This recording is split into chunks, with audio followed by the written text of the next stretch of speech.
Hello, fight fans. It's Kenny B with the official call with his co-host, the Birdman Robert Bird, and fight fans. We are back. What you say, Birdman? Weather, but it's good. I'm ready to go. Okay. Well, you're fading in a little bit in and out. So I just want to warn our fans that there may be a little technical difficulty coming our way, but just hang in there with us. We'll get it corrected while we do the show. And we're excited about today's show because this is the big fight weekend. If you don't know, Keith Thurman and Sebastian Fundora are going to lock up this weekend. What you say about that, Birdman? I think that's going to be a very, very challenging fight. I'm looking forward to it. You know, there's so many things that factor into this fight potentially, and so I think the fans are going to be in for a treat. Yes, I agree. The fans will be in a treat, but we're going to save our discussion on that fight as the main event until the end of our show. But the lineup that we got the schedules of the undercard fights, and we'd like to share that with you and give you our opinion for those that do not know. As I look through this lineup, Birdman, I think we got a blockbuster show coming up this Saturday. Yeah, it's a great mix of experience and youth, and that's always good. You know, you got the Yes, old guard and the young guard coming up, so you get an opportunity to see the beginnings as well as the middle. You know, and that's a yes, good thing. That means that the sport is alive, and that's a wonderful feeling. exactly. And as we start off with our first undercard fight, we got Elijah Garcia Uh, against Kevin Newman the second. Elijah Garcia is 17-1-0. Kevin Newman the second is 18-3-1. And first, I would like to talk about Garcia because we're talking super middleweights, and Garcia's got 13 KOs. He was born and raised in Glendale, Arizona. And the interesting thing to me, Birdman, about Elijah Garcia is he also, and correct me if I'm wrong, played for the National Football League, and he was a defensive tackle for the Atlanta Falcons. wow, I didn't know that. I And when didn't I know. read that, I was saying to myself, is this the real? I mean, the only fighter that I know of that kind of down at the end of his career did a fight with Muhammad Ali, which was an exhibition, was Lyle Alzado. That was many years ago. Yeah, well, you But know, it's interesting, Kenny, because on those lines, number of pro football players have tried to come over into the four square, and most of them didn't do quite well. Too Tall Jones obviously come to mind, you know, right. Mark Gastineau, Oh he, yes, oh yes, so there's been that crossover. There's a history there of football yeah. players coming over to the sweet science, and frankly, they should have stayed with football because none of them did very well. None of them did Yeah, very well in the manly art of self defense. You know, right. it'll be Yeah, interesting. It'll be interesting. it, Um, it, it it'll be interesting. yeah, yeah. Now the thing with Kevin that I like when I did my research on him was that Kevin Newman, when he started out, his trainer happened to be Jeff Mayweather. Hmm. Uh, Yeah. Basically, his desires was to win the amateur national championship, and so he basically as far as trainers got off on the right foot because I've been, and you have too, been to Top Rank, and I'm sorry, not Top Rank, but Mayweather's gym when we would go in there and work out. And Jeff would always be there. We see him working with fighters, and from what I can see, he does a very good job. Yeah. And Kevin, the second coming is which is that's his nickname. But like you, I work a lot with Kevin. And one thing I can say is that he trains hard.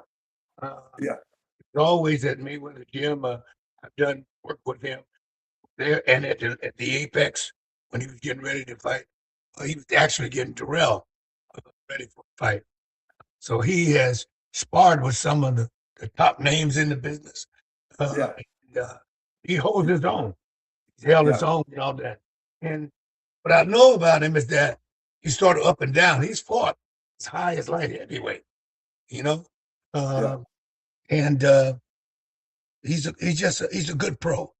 yeah, Uh, he he's tall for that weight class, and he's got good power. Uh, I think he's probably more experienced than his opponent because of the people that he's worked with and yeah, sparred against, and help prepare. So he's very talented. He's a very talented young man. yeah, But as when we were working his sparring, sometimes he gets excited, he loses focus, and when he does, he's less effective. But when he is focused and he's listening to what his corners are telling him, he's a very, very potent uh, and a tough young man. yeah, yeah. Well, his amateur credentials looks good. He won as an amateur the state and regional Golden Gloves title as well as a middleweight, and then he won the ringside world championship with the WBA NABF as a super middleweight. So he's got good credentials, and apparently now he is working with Roy Jones Jr. So you couldn't ask for anything better than that. Yeah. So if one was to look and try to predict, when I looked at the list of the fighters that we were going to be critiquing, it made me think back during the years when I was refereeing and when fight fans at the arena would ask me, "Hey Kenny, who you pick on this fight?" I'm not picking on this fight. That's right. Well, who you think gonna win? I don't care who's gonna win. Right. That was the response that we gave, and I would tell people if you really want some ideas of who you think might win, get a scale and ask the question: who has the fastest jab, and then put a point on that side. Who throws a good body shot, and just go down the list of the different things that one does better than the other. And then when it's all said and done, wherever that scale tips the heaviest, then one can predict that person's going to win. Now, does it always come out that way? No, we know it never always come out that way, but that'll give you some idea. So fight fans, in regards to this particular fight, to me, it's like a flip a coin. I do like Newman's credentials as far as his amateur background, who his trainers have been. And if I had to lean, I'm saying if I have to lean, I would probably lean toward Kevin Newman. And fight fans, as we go through our list, you can jump in on our conversation. Just look at the description below, and please join us, please. Yeah. So, yeah. Go ahead, Birdman. Is that two of the fighters on this card are young Cubans coming up? And Oh yes, they're young Cubans making a noise, and that's interesting because years ago there was an influx of Cuban fighters coming. They're all good. They have that Cuban style, and they're all good. But what we're seeing is now that influence is creeping back in. To such a couple of young, especially on this card, a couple of young Cubans that are making a little bit of noise, and that makes for a competitive fight. Again, one of the things that I think is driving this semi-renaissance in boxing, that how good competitive fights are being made, good products are being put out there. That's wonderful game. Yes, exactly. And speaking of good product being put out there, we got some heavyweights on this show come March 28th. You know, we can always do with some heavyweights. Oh, yeah. I've been practicing on this thing, this one heavyweight that's from Armenia. And I know I'm going to say it wrong, but I'm going to give it a shot anyway. Gurgen Hassanana Isvan. Okay. is 9-0. He's undefeated. He's got 8 KOs. The biggest thing for me that I noticed when doing my homework was that this kid is 6'7", and he weighs 285 pounds, Birdman, with That's a big man. That's a big man with a 81-inch reach. He's 28 years old. So I look at that and I say, for anybody walking in the ring, knowing what they up against with 285 pounds, undefeated, one can say kind of automatically gives him a slight edge because of his opponent, Cesar Navarro, who is 15-3-0. He's only 6 feet tall. He's only put in about 53 rounds, age 26, has a reach of 31.5, so he's given up 7-8 inches on the reach from Mexico. What you think, Birdman? Well, this guy, I guess he goes by the nickname Big Gug. And I don't know what that means, but and when I looked at him, I went, I don't know. I think he might want to put on do a few more sit-ups because he's a big guy, you know. 284 pounds. Wow. But at 6'7", that's a big man. That's a big man. Yeah. He's scheduled to fight, but he's scheduled to fight. He was scheduled to fight Charles Martin. Okay. Just recently lost the fight, fighting here at the Apex, one of the super cards. But he was scheduled to fight Charles Martin, who was the former IBF heavyweight champion. And that fell out, and that's how this fight with Navarro came about. Because I think about Nishian, I think I said that right. He got injured, and so the fight had to be canceled. But it's going to be interesting because he's 284 pounds. Navarro is a little bitty guy, if you can call a guy 218 pounds little. But you know, so he's giving up quite a bit of weight. He's giving up 8 inches in reach. So, and you have a Mexican against an Armenian, and that's going to be challenging, you know, because both have a history of wanting to fight, and that's good. And we know in heavyweights, all it takes is one punch. You know? All it takes is one point. So, and I think this is probably one of the earlier fights that are going to be on the card. So I would just say to people, if you want to see this thing, get to the fight early. You know. That's right. And by the way, folks, don't be walking through the door at the wrong time. That's it. Yeah. And by the way, folks, you can call into the show right now and join into this conversation. join in the conversation about the fight that's coming up this weekend. Share with us your comments and what your particular expectations are. You know, so you can call into the show right now. The information is right in the description below. And to finish off this particular fight, Gergen has KO'd Chris Thomas.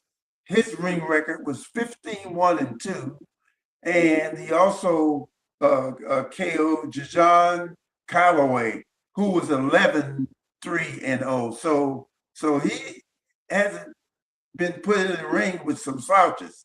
He's fought some guys with pretty good, pretty decent records. So again, you have to put it on the scale. You got to say for Caesar, he don't got the weight, he don't got the reach. That goes in favor of Gergen, but I'm sure because he's smaller, Caesar is quicker. Caesar is probably faster, and hopefully he is, because that's basically, to me, the best chance they got to be the guy that's taller, heavier, and hits hard. So both of them, they actually their knockout records are fairly similar. Vosian got 7 knockouts in his fights, and 5 knockouts with Navarro. So you might say there's an edge to Gergen, but you never know. You never know. With heavyweights, Kenny, I know. With heavyweights, it could be all night long, hugging and bugging and tugging, or that's right. It's done. So like we always say, you pay good money to go to these fights, get there early, because this might be one of those early fight of the nights, you never know. It definitely can be one of them early fights, and you certainly don't want to get there late. If you are a true boxing fan, you want to get there when the door is open. And we know that a lot of people don't come till the main event or the semi-main event, but if you want to see these guys tangle, you want to get there early. Yeah. Okay, so now after that, we got undefeated fighter, Yoin Lee, if I'm pronouncing it right again, Hernandez. He's an undefeated fighter. He's 9-0 with 8 KOs. His last fight was just last year in October, and he beat a kid by the name of Bryce Henry.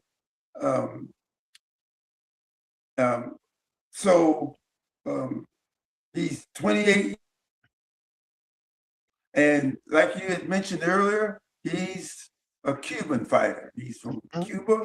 He has an orthodox stance, and his opponent is a kid by the name of Terrell Gausha. He's 24-5-1. Terrell is from Ohio, and I believe Cleveland, Ohio. What's your take, Birdman? Well, Terrell he's been around a long time. He's been around a long time. I've done his fights. He's a very skilled fighter. 2-time national champion, 2012 Olympian. He's not done so well in his last 5 fights. I think he's won 2, lost 3 in his last 5 fights, but he has enough. He's fought decent, tough bouts. Most his fights have come by decision. He's done a whole lot of power, but he's a good, tough fighter. Good background, 5 times Cleveland Golden Glove champ, a 2-time national champion, was a 2012 Olympian for the USA. He fought for the USA. And he says his loss to Arizona Lara really was a good learning event for him, which is a good thing to hear fighters say. Because sometimes when they lose, they blame it on, everything and everybody. But he Yeah. said that fight taught him all the things that he needed to do in order to really start to get better. Uh, he's fought some really good fighters. I mean, he Yeah. fought Austin Trout, Lara, Erickson Luba. All of these guys were champions. So he has fought some of the very best in his weight division. And, Yeah. uh, Yeah. Well, you know, when fighters have, well, back in the early day, the term a journeyman fighter meant that he has pretty much fought top tier fighters his career. He's got a lot of wins on his record. He may have a few losses on his record too, but I've always looked at fighters like that. You just don't think that it's just going to be a walkover because he's got 5 losses. You know, he's been around the block a few times, and the fact that he's 38 years old. yeah, yeah, That plays a big part yeah, because when you start getting up there in age, you don't know when your last fight is the one that's going to retire you or not. yeah, yeah. You don't know. You may look good in the gym sparring and those kind of things, but when you're in that ring, it's a whole different ball game. Yeah. Well, Yeah. he lost 2 title bouts, but the fighters that he lost to were, like I said, former champion Hernandez Lara, who's still a champion today. Carlos Thomas was good. And Yeah. he lost a split decision to a kid that's also on this card, Elijah Garcia. Yes. So it's going to be interesting. I just see this whole card as being a very, very good card, you know? Yeah. And again, I'll tell people get there early, you know? Yeah. Now, by the way, folks out there, you can call in now. The number and link to join is in the description. We're talking about the show that's going to come up on Saturday the 28th. And Gausha is fighting, I think that, I don't know if I'm saying this right, Inley. And he's being touted. He's one of those little Cuban guys these young Cuban guys that we're talking about, Kenny. Mhm. And this kid is being touted as the future. He's as a future WBA middleweight champion.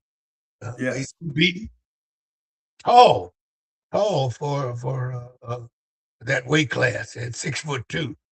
It's only a 3-year pro, but he has a good record.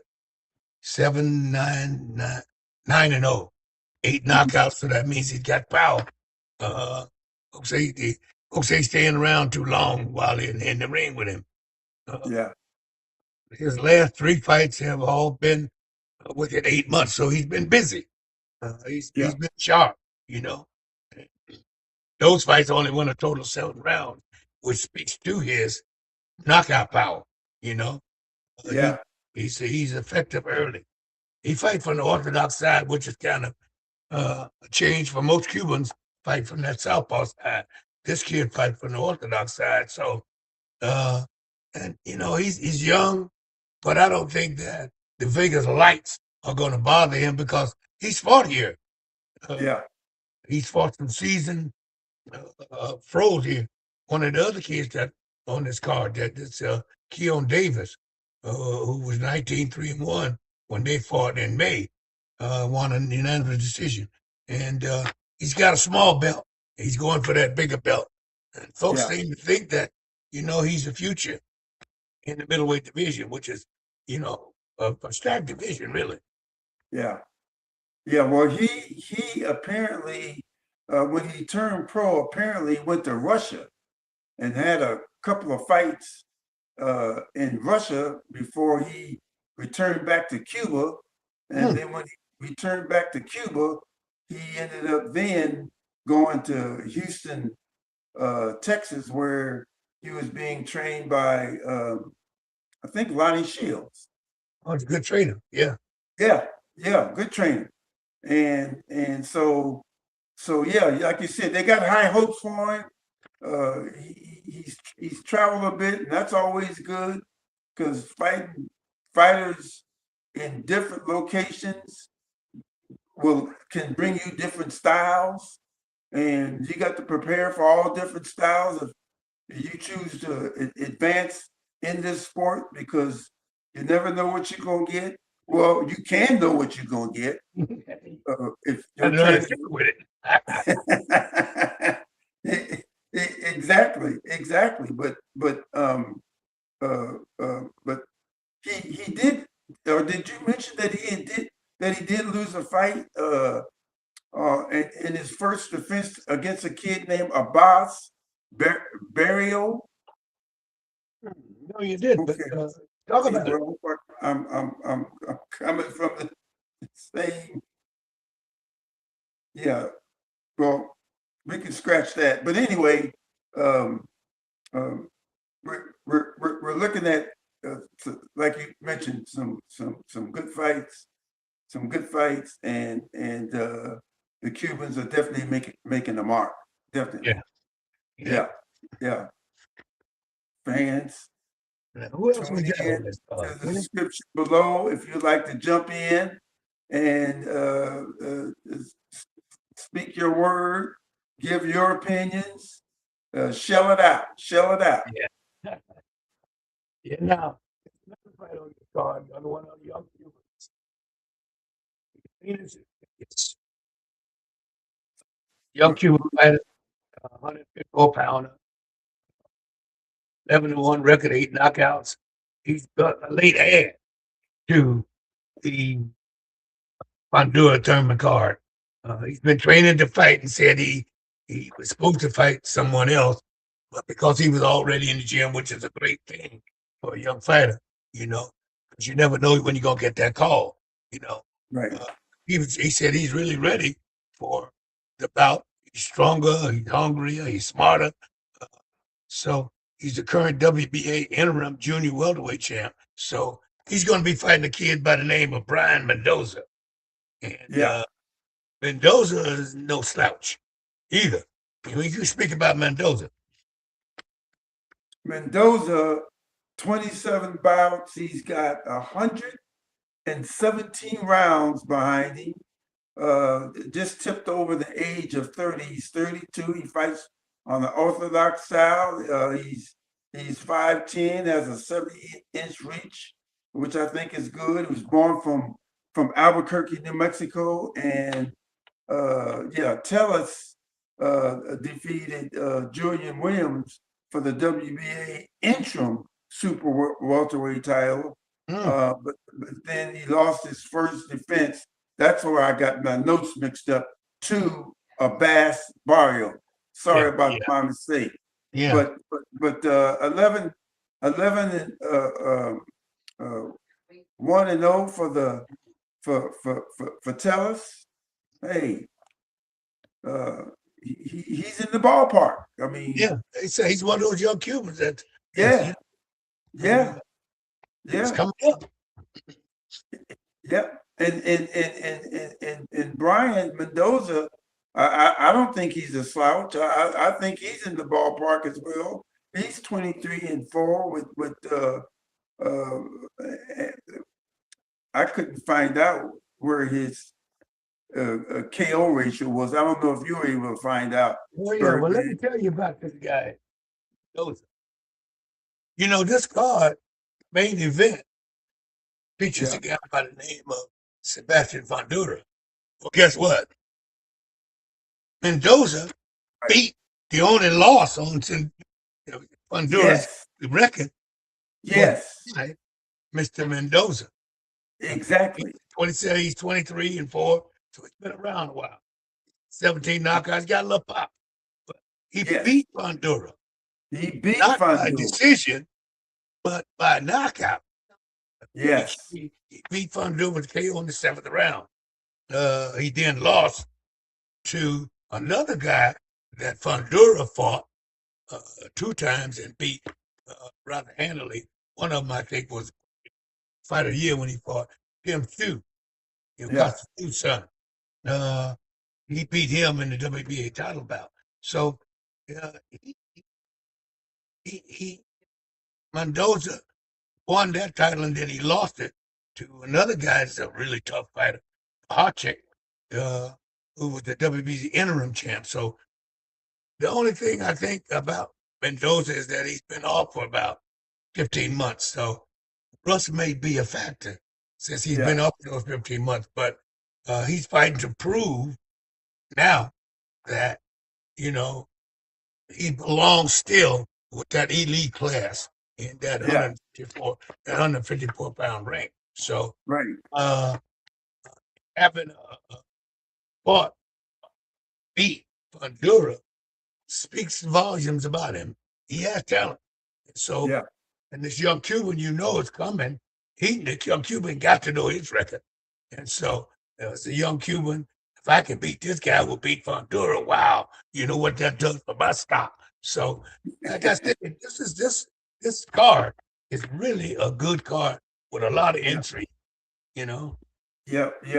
And like you said, for Tellez, the Cuban, he has to. I don't know if they get concerned or not, because I know when fights are assigned, I know both camps are looking at the pros and cons of what a fighter have as opposed to what they don't have. We know for Brian Mendoza, he's got a lot of fights under his belt. Yeah. A lot.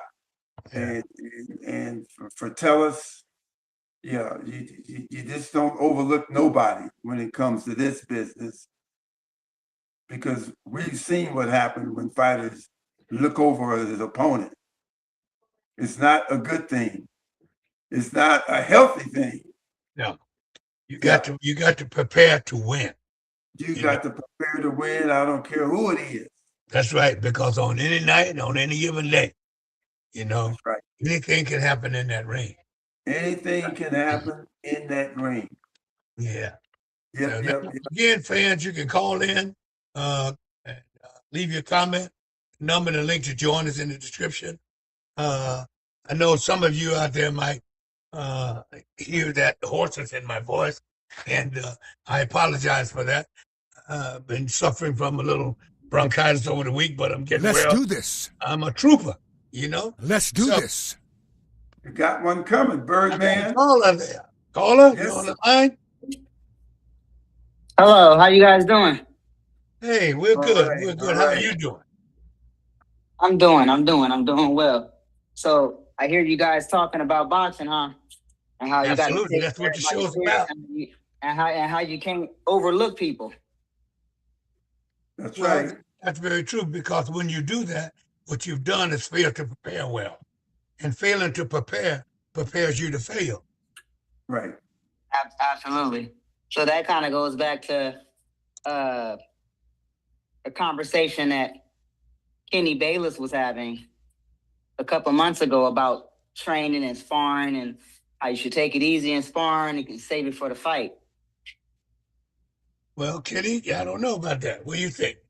Well, because not overlooking somebody contradicts the kind of like not training sparring so hard can kind of contradict the overlooking somebody. You got to train hard, which will cause you not to overlook someone. Right. Even sparring hard.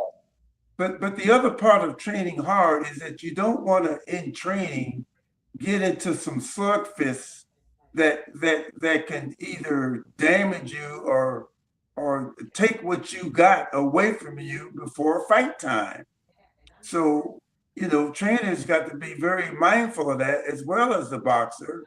I mean, from my understanding, because I never boxed, is that you put the heavy work in further out, and then as you work your way to the fight, then you cut down. Yes, so that you're not taking too much in sparring prior to getting in the ring for the fight, that you know you may have to give it all you got. Am I right, Bird? Or well, absolutely, because you know, I did fight, and one of the things you didn't want to do was, number one, get injured doing training, because then how you hurt yourself in terms of the fight itself. And sparring is preparing for the fight. The fight is where you get your money and your reputation and your legacy. Right. So you don't want to be what we said in the trade, you don't want to become what a gym fighter.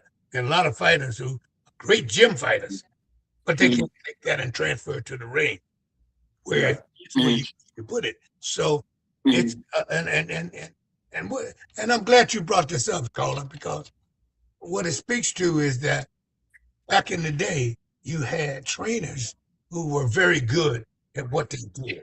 And my personal opinion today is that those old trainers like the Jackie McCoys and the Eddie Meachams and those guys, you know, you don't have you don't have a lot of them around anymore.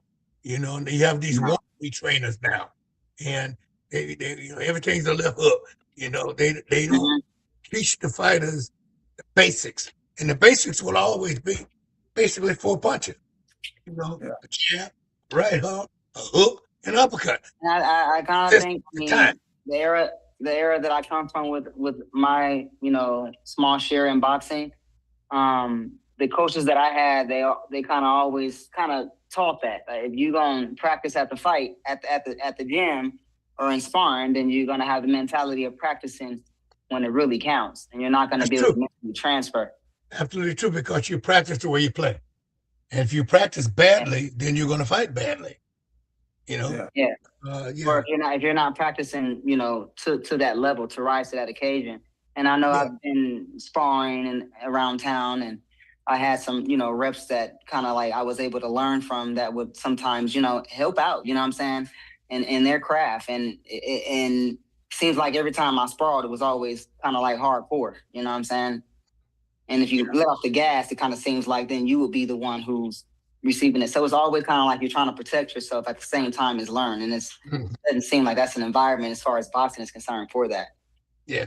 Well, boxing is a game that you don't play boxing. You know, it's a very serious sport, both from the boxer's point of view, but really from our point of view, because our responsibility is to manage the fight. And the greatest portion of that is making certain that the fighter performs to their peak, and if they can't, to protect them. Because this is the only sport, combat sports, is the only sports in which the sole objective is to render your opponent unconscious. That's not the goal of the sport. And so that's why it's so critical in this game that you properly prepare. You know, it's one thing to prepare. Michael Jordan said, he said, you know, practice don't make perfect, practice makes perfect. And so all of those little nuggets, putting it into your bag will only make you better and more successful in what you do. Yeah. Right. And I've heard this not long ago. I can't even remember which fighter said it. He said, you can't train to take a punch. I mean, your purpose in there is to avoid getting hit, but still hit your opponent. That's the definition of boxing. Yeah. Hit, but don't get hit. Free science. Yeah, the sweet science. And it's the same thing when in sparring, the trainer don't want you to, in sparring, to keep getting knocked down, though you're training hard. No, because at some point in time, that's going to take it out of you. Yeah. Well, the object is that, you know, number one, any career in boxing, except with few exceptions, is a small, short window. And exactly. We're going to take it out of you regardless, Kenny Bayless. And hopefully what you want to do is get into that small window, accomplish as much as you can financially and legacy-wise, and get out healthy. Yeah. You can go on with the rest of your life. And that's what it's really all about. And that's enjoy the fame, and then you can enjoy the fortune, and then you can get out. That's it. Absolutely. Absolutely. Yeah. Well, it was nice. I wanted to come up here and give you guys a big shout out. Birdman, you're an amazing guy. You know what I'm saying? And Kenny Bayless, aka the principal. You know, don't put me in the shower hall for too long. But it was nice to with you guys and just be able to share my point of view in boxing as well. All right. I really appreciate your call. Thank you so much. Yes, thanks for calling in. Hey, Bird, you sound like you need to drink you some tea, though. Okay. I'm going to do that. Thank you so much. Peace out. All right, you bet. Okay, well, that brings us now, I believe To we the got main about 50, the main event, baby. Main The event. main event, baby. And I want to just start out and say to both fighters, well, I've refereed Keith Thurman when he did his last fight. Well, no, it wasn't his last fight. 2 fights, maybe 3 fights before his last 2 fights, and that's when he fought Manny Pacquiao, and that was a memorable fight for me because in the very first round, Sebastian Fundora knocked Keith Thurman down, and Birdman, that arena was so loud, it was deafening. I mean, it was just that loud, and to let our fight fans know, just like you said, how we prepare. We have to prepare too, because when he hit the ground and the way those people, the loud noise that they were making, I had to keep my focus in what I had to do.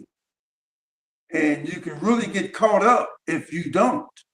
Right. And so anyway, for Keith Thurman, and we all know his numbers. He was the WBA champ in 2016 to 2019. He was a WBC champ from 2017 to 2018. Keith Thurman has beat Danny Garcia, Sean Porter, Robert Guerrero, and Mario Barrios. And when you look at the top tier guys that he has faced and has beat, we know that Keith Thurman is 5'7". Keith Thurman is 37 years old, which I'm going to talk about. And but then on the flip side, with Sebastian Fundora, Sebastian, 25 fights, like Birdman mentioned earlier. Fundora lost to Mendoza, his only loss. And I think it's going to be a hell of a fight. And when we scale it, Birdman, which that's how we started the show, scaling it, I think the biggest challenge for Keith is that 6'6" height that Sebastian Fundora has. That 6'6" height could be a problem. Inferno for nothing. That's right. Yeah. He is the towering inferno in his weight class. I haven't had the pleasure of doing it. I've worked with Fundora a number of occasions.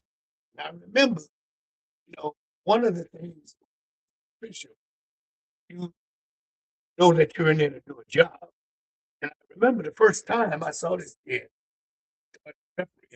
I had to watch myself because it's fascinating to see someone that tall fight well as he did.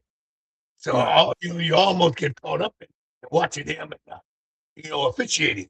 It's almost like watching him as a fan, not an official. Man, 6'5", 154 pounds. You're lean and mean. He's a lean, mean guy. But and he is going to be a challenge for anyone less than that.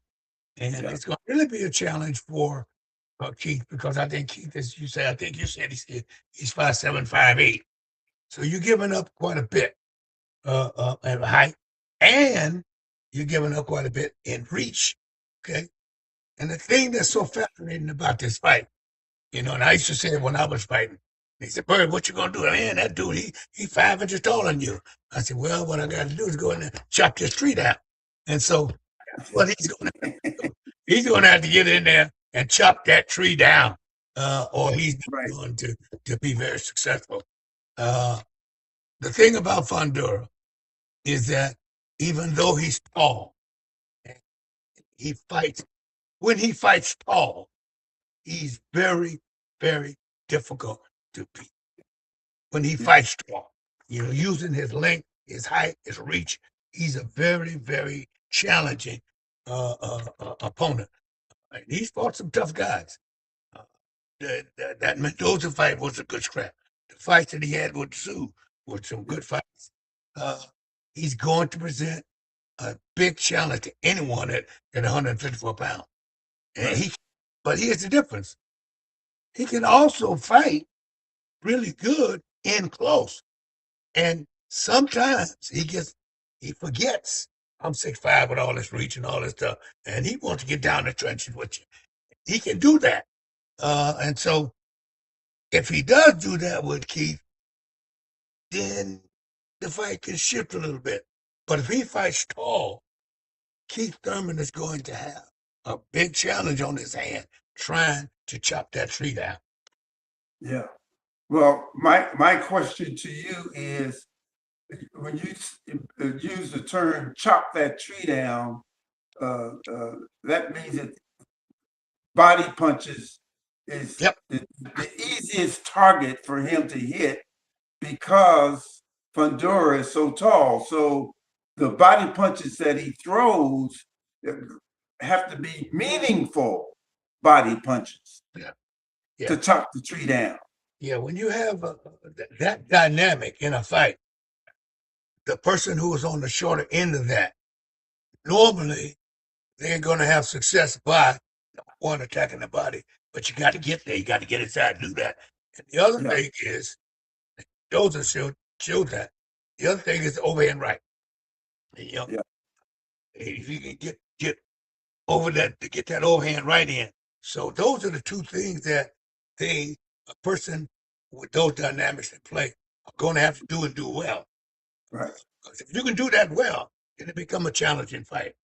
If you can't do that, distance, height is going to be in your face all night long. Right. Long night. That's what brings my next question now. For Fundora, that's throwing punches down, he's not facing a guy that's equally or slightly equally to his height, where the punch is out in front. His punches actually have to go in a downward motion because Keith Thurman is 5'7", 5'8". Is he going to have the same impact with his punches throwing them down as opposed to if he was throwing it straight out in front of him? Well, I think the difference is that, and the one thing that Fundora has and he needs, period, any fighter needs, is he has an outstanding jab. Yeah. He has an outstanding jab. And if he utilizes that punch correctly and consistently, then it makes the challenge for Thurman to get inside much more difficult. Okay. Yeah. And Fundora has a very excellent jab. He has a very good right hand too. Okay. Yeah. And he can throw that thing. So, and if you're tall like that, you a shorter guy's got to kind of duck in. And so one punch that could be very meaningful in this fight, if it's thrown properly and from the proper distance, is the uppercut. Yeah. So all of those things, that's why I'm saying, but the other thing about Keith Thurman is that he got dog in it. He got some dog in him. And so when you have all of these dynamics in the fight, it just makes for an interesting, challenging fight. Yes. That's what people want to see. And that is what puts on the scale again, because like you said, Keith has got some dog. Well, we know he's got dog in him because of the opponents that he has beat. He was undefeated when he fought Manny Pacquiao. That was his first, and that was his only loss. Yep, absolutely. And a lot of people forget that. They forget that he's unbeaten until he came, and that was after a layoff when he fought. After a layoff, exactly. So So now I want to switch back to Keith and our caller that just called in was talking about training and how hard do you train, etc. In my years in the sport and going to the gym, what Keith Thurman's camp would have done in their training is get tall fighters with long reach. So that would help Keith to establish his distance, because if he gets in close to Fundora, it'll negate his punching power. But if he stays at Fundora's reach, Fundora could maximize his punching power. Yes, absolutely. Absolutely. If he can keep Keith Thurman on the end of his punches, it's an easy night. Yeah. But as most folks would say, but that's easier said than done. So, you know, and that's the intrigue in this fight. Yeah. The intrigue in this fight. And yeah, I know when I was fighting, when I was for a fan, people always want to see the tree get chopped down. You know, they want us to chop that tree down. You know, he's just big and tall. That's all. So there's going to be a lot of sentiment, you know, on the side of Keith to chop that tree down. That tree down. But then there's going to also be some sentiment on that other side saying this tree's standing tall. Right. Exactly. So exactly. It makes for a meaningful fight. It's the kind of fight that people deserve to see. Yeah. They want to see and they deserve to see. And thank goodness for the promoters who are getting together and putting this thing together. Put it together. Well, I like both of them. Being in the ring with Keith Thurman, I've seen Sebastian at the International Boxing Hall of Fame.